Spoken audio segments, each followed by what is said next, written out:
فاسألوا أهل الذكر إن كنتم لا تعلمون۔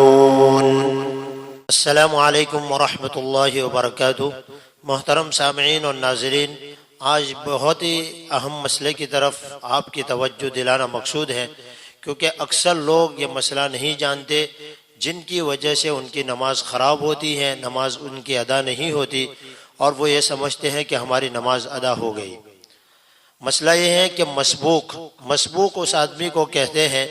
کہ جو امام کے ساتھ ایسی حالت میں شریک ہوا ہو کہ امام صاحب نے 1-2 رکعتیں ادا کر لی ہو، یعنی اس آدمی کی 1-2 رکعت جانے کے بعد وہ امام صاحب کے ساتھ شریک ہوا ہو۔ تو اب بہت سارے مسبوق جن کی 1-2 رکعتیں چلی جاتی ہیں، ان کے ساتھ اکثر یہ مسئلہ پیش آتا ہے، اور مسئلہ معلوم نہ ہونے کی وجہ سے ان کی نماز بھی ادا نہیں ہوتی، اور وہ یہ سمجھتے ہیں کہ ہماری نماز ہو گئی۔ مسئلہ یہ بتانا مقصود ہے کہ اگر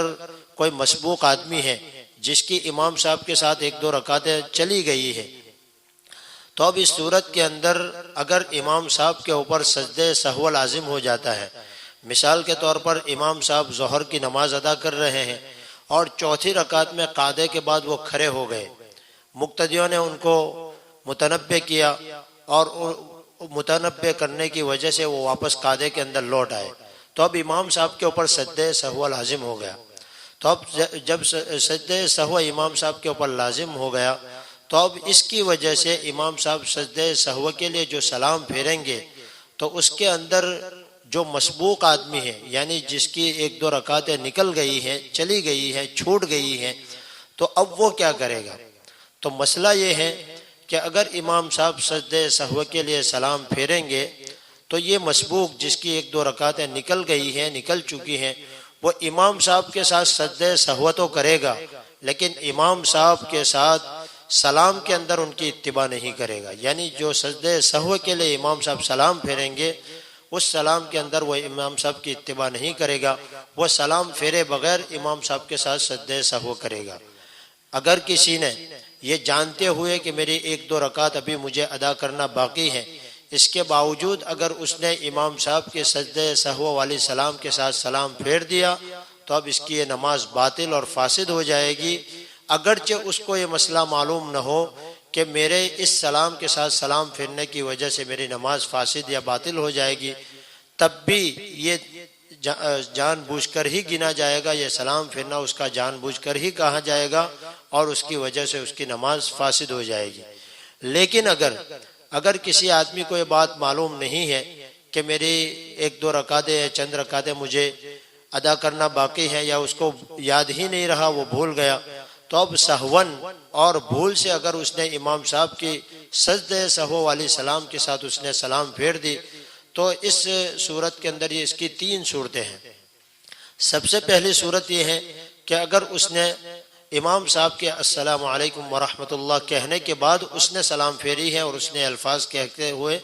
سلام پھیری ہے، تو اب اس صورت کے اندر اس کے اوپر اپنی بقیہ رکعتیں پوری کر لینے کے بعد اخیر کے اندر اس کے اوپر سجدہ سہو کرنا لازم ہوگا، اور سجدہ سہو ادا کر لینے کی وجہ سے اس کی نماز ادا ہو جائے گی۔ دوسری صورت یہ ہے کہ اگر اس آدمی نے ٹھیک امام صاحب کے ساتھ ساتھ السلام علیکم ورحمۃ اللہ کہا، اور امام صاحب کے السلام علیکم ورحمۃ اللہ کہنے سے ایک لفظ بھی اس کا آگے پیچھے نہیں ہوا، تو اب اس صورت کے اندر اس کی نماز کے اندر کوئی فرق نہیں پڑے گا، اور اخیر کے اندر اس کے اوپر سجدہ سہو بھی واجب نہیں ہے۔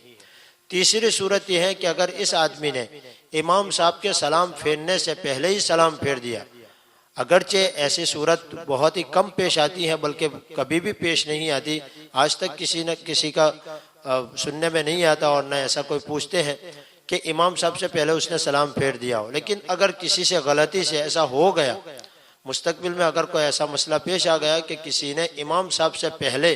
سلام پھیر دیا، تو اس صورت کے اندر بھی اس کی نماز کے اندر کوئی فرق نہیں پڑے گا، اور نہ آخر کے اندر اس کے اوپر سجدہ سہو واجب ہے، بلکہ وہ امام صاحب کی آخری سلام کے بعد اپنی بقیہ رکعتیں پوری کر لے، اور معمول کے مطابق اور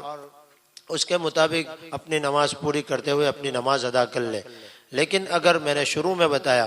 اگر اس کو یہ بات معلوم ہے کہ میری 1-2 رکعتیں ابھی ادا کرنا باقی ہے، تو وہ اس وقت امام صاحب کی سجدہ سہو والی سلام کے ساتھ سلام نہیں پھیرے گا، سلام پھیرے بغیر وہ سجدہ سہو امام صاحب کے ساتھ ادا کرے گا۔ اگر اس نے پھیر لیا تو یہ جان بوجھ کر سلام پھیرنا کہا جائے گا، اور اس کی وجہ سے اس کی نماز فاسد اور باطل ہو جائے گی، اس کو دوبارہ نماز ادا کرنی پڑے گی۔